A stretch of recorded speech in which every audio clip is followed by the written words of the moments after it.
माँ भारती को प्रणाम करता हूँ, आप सभी को राम राम। जीएस का, इंडियन ज्योग्राफी का हमारा सेशन चल रहा है। तो आज के सेशन में हम बात करेंगे भारत के, आज बात करेंगे हम जो है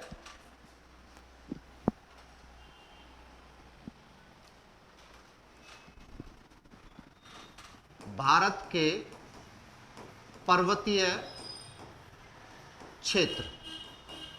ठीक है ना, एक पीपीटी में नहीं कराऊंगा, एक वीडियो में नहीं कराऊंगा, थोड़ा थोड़ा करके कराऊंगा। तो भारत के पर्वतीय क्षेत्र की बात करते हैं तो सबसे पहले जो बात करेंगे हम, सबसे पहला क्षेत्र आता है आपका हिमालय का क्षेत्र, जो हम पहले भी बात कर चुके हैं। हिमालय के क्षेत्र की बात करें तो यहां से लेकर ये वाला जो आपका हिस्सा है, ये सारा क्या है, हिमालय का क्षेत्र है।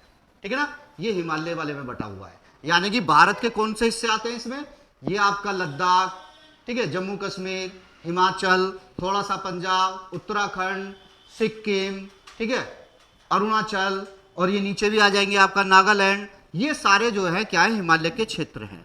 ठीक है, जो लगभग 2500 किलोमीटर की लंबाई में फैले हुए हैं। इसको 3 पार्ट्स में रखा गया है। पहला पार्ट यहां तक हो गया, जिसको हम बोलते हैं आपका वृत्त हिमालय। फिर बीच वाला पार्ट जो आपका, कुछ पार्ट आपका उत्तराखंड में है और कुछ है आपका कहां, सिक्किम में। इसको बोलते हैं मध्य हिमालय। तो सबसे ज्यादा ऊंची चोटी जो होती है वो मध्य हिमालय में ही पाई जाती है। और तीसरा है आपका लघु हिमालय। अगर बात करें भारतीय हिमालय की सबसे ऊंची चोटी, यानी कि याद रखना भारतीय हिमालय की सबसे ऊंची चोटी, तो भारतीय हिमालय की सबसे ऊंची चोटी है कंचनजंगा। ठीक है, क्या है, कंचनजंगा, जो कि कहां पे स्थित है, ये स्थित है आपका सिक्किम में। ये है आपका सिक्किम में स्थित कंचनजंगा जो है वो सिक्किम में, भारतीय हिमालय की। और अगर हिमालय की सबसे ऊंची चोटी की बात करें तो वो तो आप सबको पता ही है, हिमालय की सबसे ऊंची चोटी है माउंट एवरेस्ट, जो कहां पर है, नेपाल में। और नेपाल में इसको किस नाम से जानते हैं, सागर माथा के नाम से। वहां पे इसको माउंट एवरेस्ट नहीं बोलते, वहां बोलते हैं इसको सागर माथा। ठीक है, अब बात करते हैं आगे भारत के अन्य पहाड़ी क्षेत्र की, जिसमें कुछ मोस्ट हम बात करेंगे। सबसे पहले बात करते हैं हम किसकी, अरावली पर्वतमाला की। अरावली पर्वतमाला जो गुजरात के अहमदाबाद से लेकर और दिल्ली तक फैली हुई है। अब दिल्ली का नाम सुनते ही सबके उसमें क्या आ जाता है, यार दिल्ली में भी पहाड़। हाँ जी, दिल्ली में भी पहाड़ हैं। ठीक है, दिल्ली में कौन से पहाड़ हैं, अरावली पर्वतमाला। और ये अरावली पर्वतमाला जो है वो विश्व की सबसे प्राचीनतम पर्वतमाला है। याद रखना, क्वेश्चन है, सब विश्व की सबसे प्राचीनतम पर्वतमाला, सबसे पुरानी है ये, जो गुजरात के अहमदाबाद से लेकर और दिल्ली तक फैली हुई है। यानी कि गुजरात, राजस्थान, हरियाणा और फिर दिल्ली। अब दिल्ली में इसके जो क्षेत्र हैं, जैसे एक क्वेश्चन पूछ लेता है, जो संसद भवन है दिल्ली में, जो संसद भवन है पुराना वाला, वो कौन सी पहाड़ी पर स्थित है, वो कौन सी पहाड़ी है, रायसेना हिल्स। वो है आपका रायसेना हिल्स पे। ठीक है, तो अब ये जो है यहां पे क्वेश्चन पूछता है कि अरावली पर्वतमाला का सबसे ऊंचा पर्वत कौन सा है। तो अरावली पर्वतमाला का सबसे ऊंचा पर्वत है गुरु शिखर। गुरु शिखर, जो कि राजस्थान के किस हिस्से में स्थित है।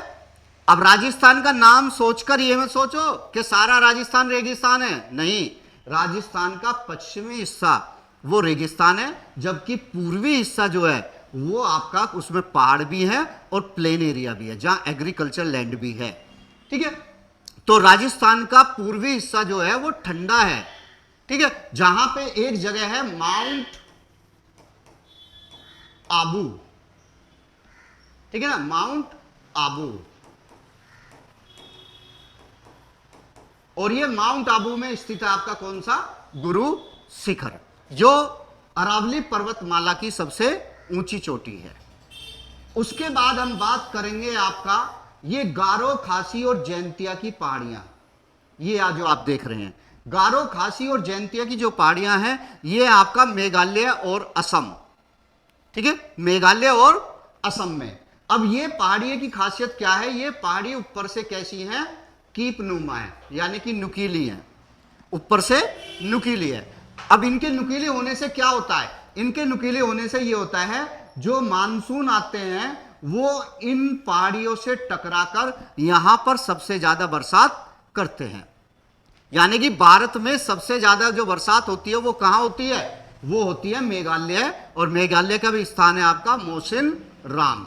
तो मोसिन राम में सबसे अधिक बरसात होगी, वो किसके कारण होती है, गारो, खासी और जैंतिया की पहाड़ियों के कारण।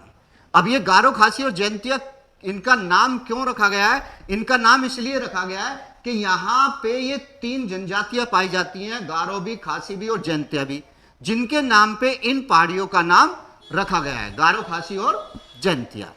क्लियर। अब उसके बाद बात करते हैं हम आपका ये सतपुड़ा, ये सतपुड़ा रेंज है। जो सतपुड़ा रेंज है वो कहां है, वो आपका महाराष्ट्र और मध्य प्रदेश, 2 जगह पे है ये, महाराष्ट्र और मध्य प्रदेश। अब ये सतपुड़ा क्यों फेमस है या इसके लिए हम क्यों करते हैं, अगर ये सतपुड़ा के जंगल भी हैं और सतपुड़ा के पहाड़ भी हैं, तो सतपुड़ा के पहाड़ों की अगर बात करूं, अगर ये सतपुड़ा के पहाड़ ना हो तो हमारे पास में 2 नदियां जो हैं, नर्मदा और ताप्ती, वो 2 नहीं रहेंगी, फिर वो बन जाएंगी एक। ये क्या करती है, सतपुड़ा जो है नर्मदा को ताप्ती से अलग करती है, और इसकी सबसे ऊंची चोटी का नाम है धूपगढ़। इसकी सबसे ऊंची चोटी का नाम है धूपगढ़। सतपुड़ा की सबसे ऊंची चोटी है आपका धूपगढ़। ठीक है, याद रखेंगे। चलिए नेक्स्ट आगे बात करते हैं। आपका यहां पे आप देख रहे हैं विंध्याचल पर्वतमाला, ठीक है ना, विंध्याचल पर्वतमाला। अब विंध्याचल पर्वतमाला कहां है, विंध्याचल पर्वतमाला है आपका मध्य प्रदेश और छत्तीसगढ़। मध्य प्रदेश और छत्तीसगढ़ में विंध्याचल पर्वतमाला है। इसकी सबसे ऊंची चोटी है अमरकंटक, सबसे ऊंची चोटी है अमरकंटक। अब ये क्यों फेमस है, ये इसलिए फेमस है कि भारत की सबसे बड़ी जल विभाजक पर्वतमाला जो है वो कौन सी है, वो है आपका विंध्याचल पर्वतमाला। ये जो विंध्याचल पर्वतमाला है, यहां से भारत के चारों दिशाओं में नदियां निकलती हैं, इसीलिए इसको भारत की सबसे बड़ी जल विभाजक पर्वतमाला कहा जाता है। क्लियर, याद रखेंगे।